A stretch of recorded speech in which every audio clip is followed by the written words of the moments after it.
Bismillah. Les 6 caméras aériennes étaient en lévitation au-dessus du ravin, formant un hexagone parfait dans le ciel dégagé cette matinée de printemps. Le réalisateur avait repoussé sa casquette pour observer le dispositif. Dis-moi, José, es-tu sûr qu'elles sont bien stabilisées demanda-t-il au cadreur qui s'affairait sur le clavier de ses télécommandes. Je vous le garantis, monsieur McGirlit. Le vent est nul, aucune turbulence en provenance des falaises. Les réacteurs des caméras sont en régime constant. Il ajouta avec une grimace, comme pour mieux souligner ses certitudes. On pourrait y installer un terrain de tennis. C'est pas ce qu'on te demande, petit, grommela McGirlit, insensible à tout humour. La scène qu'on va tourner en une seule prise est extrêmement coûteuse. Si on la rate, je mets la clé sous la porte.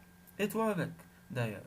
J'en ai vu beaucoup des opérateurs dans ton genre qui se plantaient pour un petit détail. Ces réacteurs sont capricieux et il s'agit de bien les mater. Le cadreur se raidit. Je vous assure que je les connais comme ma poche. J'ai répété la scène à vide une bonne centaine de fois. Il n'y a pas de raison que ça foire. J'ai aussi une réputation à défendre. Je sais, José, je sais, excuse-moi, murmura McGurlit. Le réalisateur se tourna vers l'intercom dont il brancha toutes les options afin d'être entendu de l'ensemble des équipes qui se répartissaient sur le plateau et au fond du ravin. Le véhicule de Landman est supposé rouler sur l'autoroute en pilotage automatique, rappela-t-il en feuilletant le scénario du dernier virage, qu'il connaissait par cœur, mais sur lequel il avait griffonné de centaines d'annexes. Suite à un sabotage, les servocommandes tombent en rade. Landman tente, dans une manœuvre désespérée, de redresser en manuel. La voiture fait un tête-à-queue, percute le rail de guidage de gauche, le défonce et dévale une pente raide dans un déluge de broussailles et de gravats. Elle arrive au bord du canyon au point XT50. Là, elle fait le grand plongeon. Il s'interrompit pour s'essuyer le front. Il avait également les mains moites et cela l'agaçait. Alors, McGirlit, on a du sueur froide fut une voix railleuse dans son dos. Le réalisateur se retourna brusquement, excédé par l'interruption. Ah, c'est vous, John Witch, grinça-t-il en coupant l'intercom. Je ne fais pas les présentations, dit l'acteur avec son petit rire prétentieux. En effet, c'est inutile. Bonjour, Carol. C'était la dernière conquête de John Witch, une petite blondasse d'une fadeur extrême que celui-ci exhibait partout. McGurlit ne salua pas la troisième personne. Il trouvait de mauvais goût que son acteur principal fût accompagné de son clone doublure, alors qu'on était en train de programmer sa mort. La ressemblance entre John Witch et son clone était parfaite. Ses cheveux de jet un peu négligés, ses joues mal rasées, ce regard bleu, lointain, et cette bouche sensuelle qui faisait craquer toutes les minettes branchées sur le cinécom mondial, pendant que l'original parlait, sa copie muette poussait le mimétisme jusqu'à bouger les lèvres comme si elle prononçait les mêmes mots. Il était pas temps, hein fit John Witch dans un rire. Même Carole s'y trompe, n'est-ce pas, chérie? Oh, toi, Lord, gloussa l'intéressé en rougissant. J'aime bien garder mes clones chez moi pendant quelque temps avant usage, histoire de les formater convenablement. Je cultive ainsi une sorte d'intimité avec moi-même. Figurez-vous que j'en arrive parfois à corriger certains de mes tics d'acteur. Pardon. C'est très professionnel, glissa McGurlit d'un ton neutre. À ce prix, il est tout de même normal qu'il soit impeccable. Oui, mais il ne parle pas. Vous savez très bien qu'on ne peut accorder à ces doublures toutes les caractéristiques de l'original. C'est une clause tenant compte autant du coût que de certaines considérations morales. Et je la trouve idiote, l'interrompit Janwich, avec cette redoutable moue d'enfant gâté que lui connaissait bien le réalisateur. J'ai l'impression que je pourrais mieux formater mes clones s'ils s'exprimaient oralement.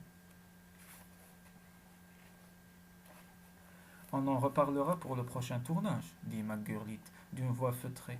Je suis très attentif à vos désirs, mais ce n'est pas moi qui rédige le contrat. Est-ce que vous voulez jeter un coup d'œil à la simule? Pourquoi pas? Murmura John Witch en serrant la taille de Carol. C'est toujours impressionnant de visionner sa propre mort.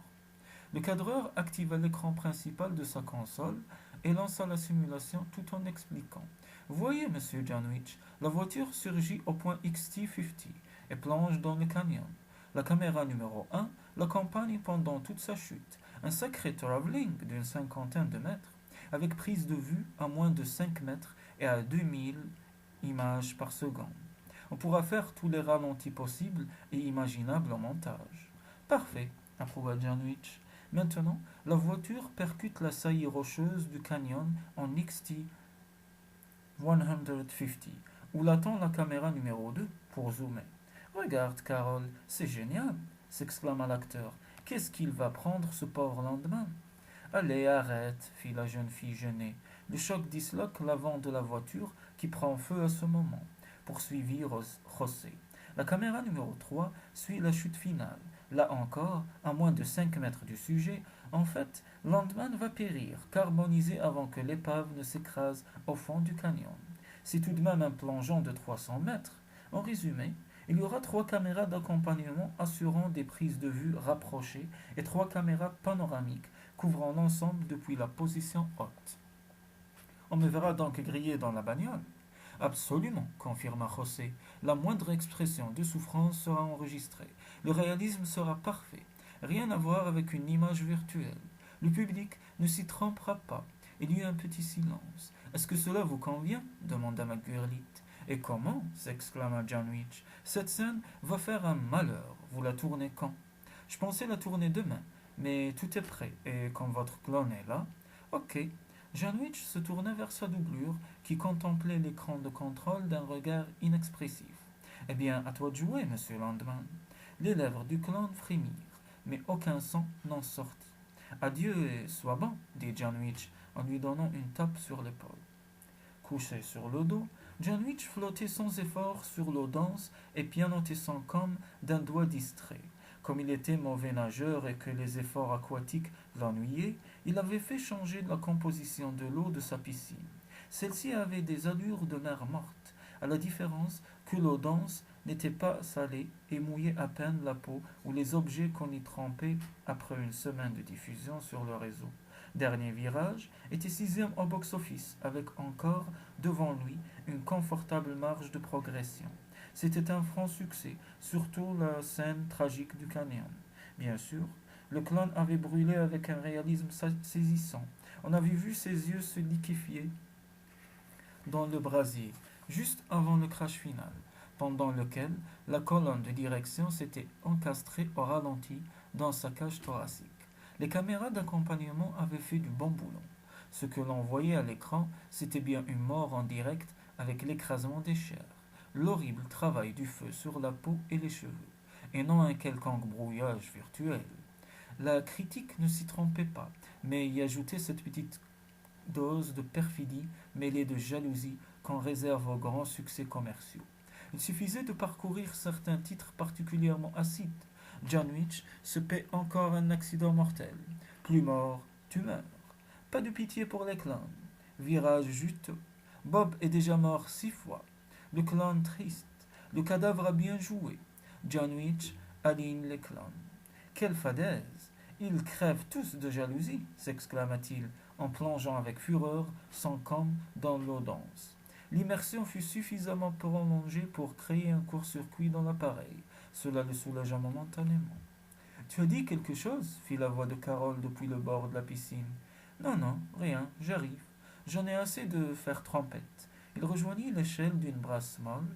La jeune fille l'attendait, souriante, lui tendant un peignoir inutile. Pas la peine, grommela-t-il. Appelle-moi McGurlitt, en mode prioritaire. Je le prends dans mon bureau. Tu n'as pas l'air dans ton assiette. Occupe-toi de tes oignons, mon chou. Son bureau donnait sur le parc zoo-cybernétique de Palms Road. Par vent d'ouest, on entendait le feulement des zooïdes à allure de tigres ou d'ours dans leur fausse cage. Il y avait même dans le lot de ces reproductions animales un splendide tyrannosaure qui réveillait tout le voisinage avec ses rugissements d'un autre âge. Mais là, l'acteur n'était pas d'humeur à s'occuper de néozoologie. Allô, McGurlitt, c'est vous, aboya-t-il dans le combiné. Pas la peine de crier, je sais que vous êtes de mauvaise humeur. Le film est un succès, et c'est la seule chose qui compte. Le SPC, Société Protectrice des Clones, a protesté énergiquement comme d'habitude, mais il n'y a pas de quoi hurler au loup. Dieu merci, subhanallah. Le cinéma n'est pas le seul secteur industriel à bousiller des clones. Et puis, de par leur fabrication, ils ont une absence presque totale de conscience individuelle. Même les intelligences artificielles ont plus d'âme que ces espèces de photocopies en 3D. Ah, je dois vous transmettre une nouvelle du labo qui vous fera certainement plaisir. Il concerne le tournage de notre prochain thriller, Par le fond. Il laissa planer un petit silence qui eut le don de calmer John Rich. Le réalisateur maniait souvent l'humour à froid. Une formule aimable ou une plaisanterie pouvait cacher une catastrophe. Ah bon? Je sens que vous allez me surprendre, dit l'acteur d'une voix tendue. Votre prochain clone ne sera pas muet. Vous m'entendez, John Rich? Vous voulez dire qu'il parlera comme vous ou moi? N'exagérons rien, s'exclama McGurlitt. Disons qu'il sera capable d'émettre des messages sonores grâce à ses cordes vocales. C'est bien ce que vous vouliez, non? John Witch laissa errer son regard dans les cimes des arbres du parc. Il se souvenait d'avoir émis un souhait un peu fou sur le tournage de Dernier Virage. C'était sa façon de tester son entourage. Mais du diable, allait s'il se rappelait. Vraiment, laissa-t-il tomber dans la moindre once d'enthousiasme. Marguerite explosa. Cette petite fantaisie me coûte la peau des fesses. Aussi allez-vous me faire le plaisir de réceptionner votre clone parlant afin de le formater convenablement, comme vous le dites si souvent. Le tournage commence le mois prochain à Windsor Bay. Salut. Il avait raccroché brutalement, en homme poussé à bout. John Witch poussa un soupir. Va pour le clone parlant, admit-il, si ça peut me simplifier le travail. John Witch, Seven, était un parfait demeuré. C'était du moins la conclusion à laquelle l'acteur était arrivé au bout d'une semaine de cohabitation dans sa villa de Palms Road. Son clone passait ses journées au bord de la piscine, affalé dans un fauteuil, s'exprimait par borborigme, à peine compréhensible, mangeait comme quatre et dormait plus de 15 heures par nuit. John Witch tentait bien parfois d'expliquer à cette ahurie le synopsis de Par le fond, mais l'autre se contentait de ah, vague et de sourires niais. C'était un échec évident. Mieux valait des doublures muettes, cela cachait au moins leur manque. Où est-il cet abruti? Se demanda John Witch à tous les coups. Il doit être encore à glander à côté de la piscine pendant que je bosse. Eh bien moi aussi je vais aller prendre un bain, ça va me détendre. En débouchant dans le sous-sol, le scénario sous le bras, il eut un choc en apercevant son clone en compagnie de Carole, portant avec élégance un de ses peignoirs de bain. Il paraissait soutenir une conversation ou du moins échanger des propos légers avec sa compagne, qui avait une mine réjouie à le voir ainsi, qui aurait pu deviner qu'il ne s'agissait que d'un simple simulacre. Je vous dérange peut-être, dit-il d'un ton aigre en s'approchant de la piscine. Devant la mine interloquée de Carole, il regretta aussitôt son éclat. N'avait-il pas l'air d'être jaloux de sa copie? C'était un comble. Toi, travailler, dit Jean-Witch bis en désignant du doigt l'épaisse liasse du scénario. Oui, Tarzan, moi travailler, contrairement à certains, dit-il dans un soupir. La mine boudeuse. Il s'assit au bord de la piscine, trempant le bout de ses pieds dans l'eau dense. Il tapa du revers de la main sur le document. C'est la foutue histoire d'un brave type qui exploite une ferme sous-marine dans Windsor Bay. Tu imagines ça, Carole? Moi qui ai toujours détesté la mer. Tu y arriveras, comme toujours, dit la blonde. Tu es un grand professionnel. Aucun rôle ne te fait peur. John Witch secoua la tête d'un air pensif. Oui, on me fait mourir à chaque fois, comme si je devais renaître de mes cendres. 6 fois. Tu te rends compte? C'est pourquoi je fais une grande consommation de clones. Et que j'ai la... Hé, Bob! Oui, Bob 10, fit Carole en se portant à sa hauteur d'un seul mouvement de bras coulés. Bobis, demanda le double d'un air interloqué. Une mèche mouillée dégringolait sur son œil gauche. Il était touchant comme un gamin pris en faute. Elle rit et lui dégagea le front d'un geste délicat. Bobby, tu sais ce que cela signifiait de se noyer? Comme il ne semblait rien comprendre et qu'il la fixait à moins de 20 centimètres avec des yeux écarquillés, la jeune femme lui empoigna les cheveux et plongea sa tête sous l'eau, en l'y maintenant pendant quelques secondes. Lorsqu'il refit surface, il happa l'air avec avidité. Son visage exprimait une surprise douloureuse. Carole, noyée, bredouilla-t-il entre deux quintes de toux. Prise de remords, la jeune femme l'accompagna jusqu'à l'échelle et l'aida à se hisser hors de l'eau. Elle l'enveloppa d'une serviette de bain, car elle frissonnait, moins au contact de l'eau dense qui glissait sur sa peau que sous le coup d'une frayeur rétrospective. Il s'abandonnait avec des petits gémissements de reconnaissance. Jamais Bob ne se laissait aller avec une telle confiance. Comme c'est dommage, murmura-t-elle. La voiture téléguidée filait vers Windsor Bay. Carol avait accepté d'accompagner Bob sur le tournage. L'acteur avait sa tête des mauvais jours, et toutes les questions de la jeune femme se heurtaient à un mur de silence. À moitié couché sur la banquette, il regardait défiler le paysage, le front soucieux, les genoux agités de secousses nerveuses. Qu'est-ce qui ne va pas, Bob finit-elle par demander. Il y a qu'il est encore plus crétin que le précédent. Tu veux parler de Bobby?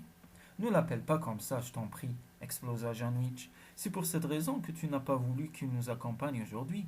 Je me trompe peut-être. Tu sais, McGurlit va se poser des questions. En général, tu n'arrêtes pas de parler du formatage de tes clones et tu les traînes partout avec toi. Il se versa une tasse de café au mini-percolateur du bar.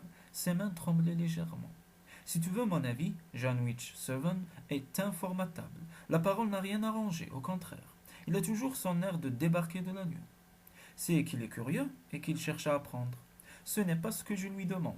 Tout ce que je veux, c'est qu'il copie mes attitudes. Il a moins de dents mimétiques qu'un chimpanzé. Tu es injuste, répliqua Carole. Je lui ai lu le scénario, je lui ai parlé de toi également, il comprend. Et son vocabulaire s'améliore. Tu es trop impatient avec lui et tu le traites comme un robot ménager. Il sait même utiliser ta console de jeu. Quoi? Tu le laisses tripoter mon ordi? Tonna-t-il avec incrédulité en renversant à moitié son café. Où est le mal? Se défendit Carole, piquée au vif. Monsieur a ses nerfs. Monsieur ne supporte pas le double doué de parole qu'il avait demandé. Je te signale que je fais ton boulot. Si tu veux que Bobby ait un soupçon de vraisemblance au moment de la noyade, il faut bien qu'il s'humanise un peu, sinon il va jouer comme un pied. Carole répondait rarement sur ce ton. Janwich la dévisagea avec surprise. Ne te fâche pas, bébé, dit-il d'une voix plus lisse. J'ai juste peur qu'il plante ma bécane. Pour ce que tu l'utilises. L'incident était clos. Ils arrivaient à la sortie pour Windsor Bay. Janwich prit le volant afin de piloter la voiture jusqu'au lieu du tournage. Comme prévu, McGurlit s'interrogea sur l'absence de la doublure. Vous le cachez où? Quoi? Fit-il en fronçant les sourcils. La production a suffisamment râlé sur son prix pour qu'il mérite d'être un peu montré.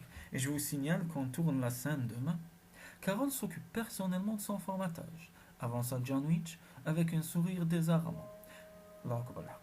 Ce sera le clan le plus criant de vérité que vous ayez jamais vu. La journée se passa plutôt bien. Janwich tourna la séquence où Rowling, le fermier offshore qu'il incarnait, affrontait un des responsables du puissant syndicat des aquaculteurs. Dans le feu de la discussion, il en venait en main et bousculait quelque peu la crapule qui le menaçait à mots couverts. De l'avis général, il fut très convaincant, ce qui eut le don de calmer ses aigreurs. Le réalisateur n'était pas moins satisfait, alors que les équipes de plongeurs mettaient la dernière touche au décor de la ferme qui dormait par 20 mètres de fond dans Windsor Bay. Il entraîna le couple vers la console de simulation. La scène de la noyade sera couverte par 8 caméras sous-marines. Aucune grimace de Janwich Seven, essayant de happer à la dernière bouffée d'oxygène, ne leur échappera. Le spectateur suffoquera littéralement sur son siège. Pour rendre la scène encore plus crédible, j'ai tout introduit, une petite modification dans la séquence précédente. Je n'aime pas les modifs, commença Bob, méfiant. Cette fois, vous vous y ferez, mon vieux, l'interrompit McGurlit d'un ton sans appel.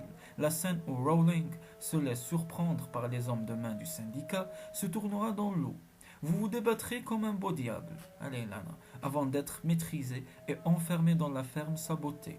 Après, ce sera à votre clan de jouer, si j'ose dire. Est-ce bien nécessaire? Demanda Janwich, dont la gorge se nouait. J'ai horreur de l'eau.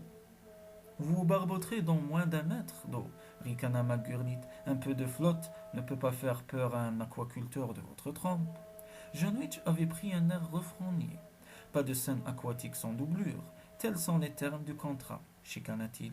Cette petite trompette n'a rien d'une scène aquatique, s'exclama McGurlit, qui contenait difficilement son agacement, ou alors je vous fais doubler, à vos frais, chaque fois que vous buvez un verre. On verra ça demain, dit le comédien. Marguerite avala sa salive. C'est génial de travailler avec vous, Janwich, dit-il d'un air furibond en tournant les talons. L'instant d'après, il prit Carole à part pour lui glisser quelques mots. Entrecoupés d'éclats de voix, il avait tenu à prendre le volant pour rentrer à la villa. En automatique, on remarquait à peine qu'on roulait à plus de 300 km à l'heure. La sensation était toute différente, avec un pilote humain. Les manœuvres un peu brutales, les changements de régime du moteur donnaient une impression d'insécurité. Roule un peu moins vite, suppléa Carole, recroquevillée dans son siège. Tu as peur du dernier virage railla-t-il en accélérant. Non, je sais que tu conduis bien, mais tu me retournes l'estomac avec ta conduite sportive. À chacun ses frousses. Moi, c'est l'eau, comme tout le monde a pu le constater une nouvelle fois. N'en fais pas une maladie. Que t'as dit, McGurlit? Oh, des choses sans importance. Et que t'as dit, McGurlit? Vociféra-t-il en ponctuant chaque syllabe d'un coup de poing rageur sur le volant. Le véhicule fit une embardée. Carole blêmit. Que faisait-elle dans la voiture de ce fou? Elle se trouvait un peu jeune pour le grand saut. Calme-toi, Bob, dit-elle d'une voix rauque. Il s'inquiète simplement pour demain, tout comme toi d'ailleurs. C'est normal, tout est normal. Elle sentait bien qu'il ne se contenterait pas de paroles sucrées. Aussi, précisa-t-elle, et il m'a dit de te rappeler de prendre de l'Elsium 600. Comme tu le fais chaque fois que tu as le trac, tous les acteurs, je n'ai pas le trac, rugit-il. Elle s'en remit à la fatalité et ferma les yeux pendant tout le restant du trajet. Ils arrivèrent pourtant à destination sans encombre, à la nuit tombante. De la lumière brillait dans le salon. Le clown les attendait, debout au milieu de la pièce, deux verres à la main. Carole, Bob, boire, fit-il en tendant les bras avec raideur. Le moment de stupeur passé, Janwich haussa les épaules et se rendit tout droit à la salle de bain. Les mâchoires serrées. Moi je veux bien, dit Carole, d'une voix lasse en prenant le verre qu'on lui présentait. J'ai besoin de me remettre les idées en place. Elle se laissa tomber dans un fauteuil. Le clown l'observait intensément, comme s'il cherchait à lire dans ses pensées. Sa pupille était étrangement sombre, ce que la jeune femme attribua à l'éclairage mural du salon. Il s'approcha lentement du fauteuil et Carole eut un petit réflexe de recul. Décidément, à cause des crises de son compagnon, elle avait les nerfs à fleur de peau. Bob traque de l'acteur, articula laborieusement le double. Elle sursauta surprise et se souvint qu'en parlant de Bob et de son métier, elle avait fait allusion à ces crises de doute qui précédaient le tournage d'une scène délicate. En quelque sorte, répondit-elle. Et toi, Bobby? Elle s'en voulut, aussitôt d'avoir retourné la question de la sorte. Cela frisait la cruauté de demander à quelqu'un qu'on allait noyer le lendemain s'il était un peu nerveux. Il s'approcha encore de quelques centimètres et lui posa délicatement la main sur l'épaule. Oui, Bobby aussi a le trac de l'acteur, énonça-t-il le plus clairement possible. Cela dit, il prit congé comme son original et alla rejoindre sa chambre près du garage. Carole resta un long moment immobile. Elle se versa un second gin, estima qu'elle tenait encore sur ses jambes et monta dans le bureau de Bob. L'ordi était toujours allumé et affichait Starbucks, ce jeu pour les moins de 6 ans qu'elle avait expliqué au clan 15 jours auparavant. Elle bascula dans un sous-menu de la mémoire. Elle voulait en avoir le cœur net. Une liste impressionnante se déroula sous ses yeux incrédules. Certes, Bobby avait joué de nombreuses fois à Starbucks, mais il avait également consulté une encyclopédie au chapitre clonage et ouvert le volumineux dossier cinéma, qu'il avait parcouru de long en large. Il avait déniché une méthode vocale d'apprentissage rapide de la langue parlée dont elle ignorait jusqu'à la présence dans la liste des applications. Figuraient également dans la liste des dictionnaires médicaux et un tableau de chimie pharmaceutique très spécialisé. Eh bien, mon salaud, en 15 jours, tu n'as pas perdu ton temps, murmura-t-elle estomaquée. Son cœur battait très vite, et elle ne savait trop comment interpréter ce qu'elle venait de dénicher grâce à sa petite indiscrétion informatique. Bobby avait regardé essentiellement des images, des schémas, des formules. Les phrases avaient dû lui passer par-dessus la tête, mais il avait pourtant consulté les dossiers qui le concernaient. Bobby réfléchissait. Bobby voulait savoir, et Bobby avait le trac avant de se noyer.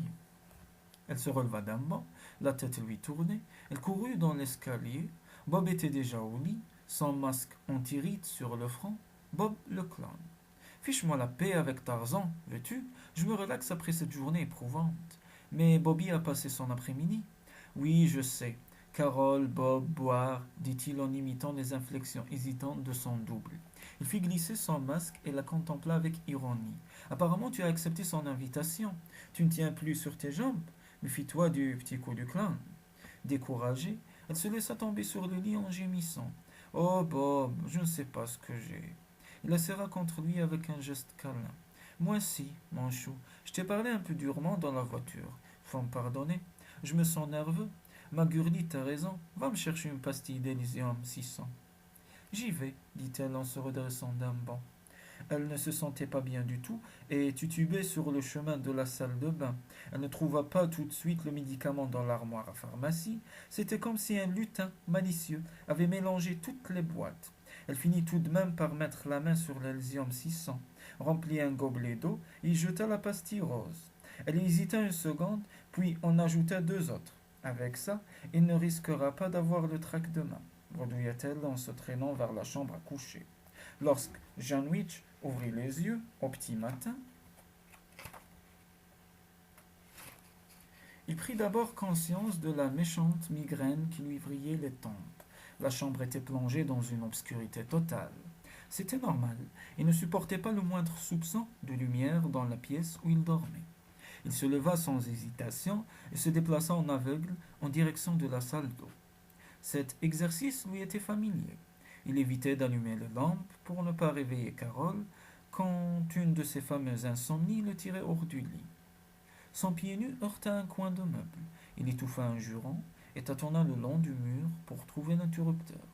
Rien n'était en place. Ses doigts rencontraient une surface métallique, là où normalement devait se trouver un lambris en bois de rose. Il avait perdu tout point de repère. Satané mal de tête, songea-t-il, ça se présente bien pour le tournage. Sa main trouva une poignée, il la tourna, et stupéfait, se retrouva dans le garage. Que faisait-il au sous-sol? Il rebroussa chemin, enfila un peignoir et monta au premier étage. La serrure de sa chambre était verrouillée de l'intérieur. C'était un comble. Il ne se souvenait pas de s'être disputé avec Carole avant de s'endormir. Il frappa des deux poings sur la porte. Chaque coup résonnait douloureusement dans son crâne. Il y eut un mouvement. Un loquet fut repoussé et le visage endormi de Carole apparut dans l'entrebâillement. Eh bien, Carole, qu'est-ce qui te prend? C'étaient clairement les paroles qu'il pensait prononcer en ouvrant la bouche.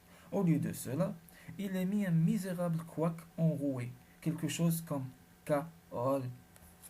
Bobby, qu'est-ce qui ne va pas? S'écria la jeune femme et se tourna en direction du lit. Bob, quelque chose ne tourne pas rond avec ton double, dit-elle d'un ton pressant. Comment, chérie? Grogna une voix pâteuse en retour. Janwich émit un grognement de bête et saisit l'épaule de la jeune femme d'un geste brusque pour l'écarter de son chemin. Elle poussa un cri de surprise. Il a une crise, octa-t-elle, les yeux dilatés par la frayeur. Janwich fit irruption dans la chambre à coucher. Il nota en un éclair le pyjama de soie que portait le clown et le masque anti-rides qui couvrait son front. Salaud! Coassa-t-il en se ruant sur l'imposteur. La riposte fut foudroyante et il eut à peine le temps d'apercevoir le poing qui le cueillait au bas du menton. Tout bascula et il se retrouva par terre